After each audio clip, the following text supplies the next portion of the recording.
When I was first starting out, you know what my marketing thing was? I'd go to trade shows with a bucket of money, and as people walked by, I would hand them this bucket of money, and I said, "Hey, guess how much this weighs?" And they kind of look at me and they're kind of like always do the joke, "Oh, thank you," and they take off. And you're like, "No, no, no. How much do you think that weighs?" And they're like, 4 pounds, 5 pounds, I don't know. And like, "Oh, good guess. The one who guesses it correctly actually gets to win." And then they say, "Well, do you know how much it weighs?" And I'm like, "I'm going to wait at the end of tonight and I'll call the winner. Just put your guess down right here." And they'd put the guess down. And I'd say, "Oh, are you interested in any of our other services?" And they would show me if it was like annuities, wealth management, life insurance, whatever I was doing at the time, they would check that box. And so at the end, I would call these people and I'd say, "Hey, I noticed that you guessed 5 pounds, 6 ounces. It was really 2 pounds. I guess you're not as strong as you thought you were." They make to laugh. And I say, "But I did notice you're interested in life insurance. How can I help you there?" That was my marketing.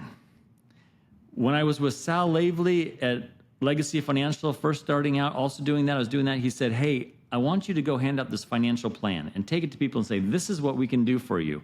And you're not going to try to sell them. What you're going to try to do is show them what we can do for people and then ask them, who do you know that would benefit from this type of work?" So we try to get referrals, and that was our marketing. But whatever it is, I realized it had to be congruent and it had to be repeatable. And I have learned that the best type of marketing, I had to hustle at the beginning to get to the point where the best type of marketing is marketing I don't have to touch, that I can outsource and have other people to do for me. And in our business, that's the difference between advisors that are just kind of making it and advisors and agents that are killing it. Those who have shifted marketing to someone completely, and I'll make this simple, marketing is how good leads come into and appointments get set on your calendar. That's what you want, is appointments on your calendar.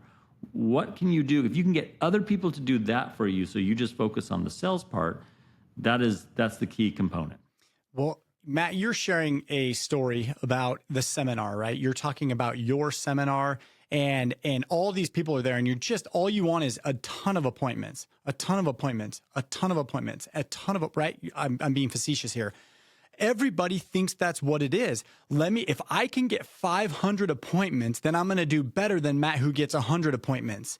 And it's one of the fallacies or myth understandings in the industry. And I'm not suggesting that having more leads is bad, but what is better is having qualified leads by sharing the right message so they show up and you have a better chance of closing them. Because the worst thing is having 500 people schedule appointments, only 2 of them show up, and you've wasted all this time waiting for all these other no-shows, only to find out that those 2 won't even buy because you fluffed your message and you didn't shoot it straight right in the beginning. Instead, being upfront, qualifying, and telling them exactly, setting expectations, so when they come to that meeting, they know exactly what to expect. Those that show up, now your time is not monopolized, your time is efficiencyized, if that's even a word. Yeah, absolutely. Now, in other businesses where you don't have like a seminar approach, you may have to have 1 or 2 appointment closes. But my advice would be, don't be selling in the first meeting. Don't be selling, be marketing. You're on a date. I don't know how else to describe it. You want to decide if you want to work with them just as much as they want to work with you. And part of it is you need to make sure they have all the right things that you would need to be successful. So for example, if you're selling annuities and they only have $10,000, they're not right for you. If you're doing wealth management and they have $10,000 and they're starting up and they're young, they may be perfect for you, but you may say, "I only work with people of 100,000. You get the idea. You got to qualify them just as much as they have to qualify you. Now, when I first started, saying no to someone who wasn't qualified was how I got in the most trouble, who caused the most pains, and it was just a disaster. If I can just tell, top advisors to advisors and agents just starting out, if they're not in your target market, get them out. They don't belong. They're just going to cause you problems. And you're not going to get referrals from those people. They're not going to give them to you because they're not going to be happy with you. Find the people that need what you do, like what you do, target them, and make that work. There is an adage in sales, and I am passionate. Matt knows my love for sales and my desire to consult and to grow sales teams and build them. And there's an old adage that says, always be closing.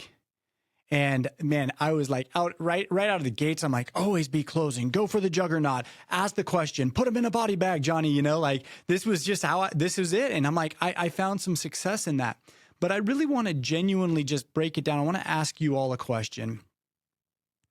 How many of you in your first sales meeting are truly taking the time to care about that prospect?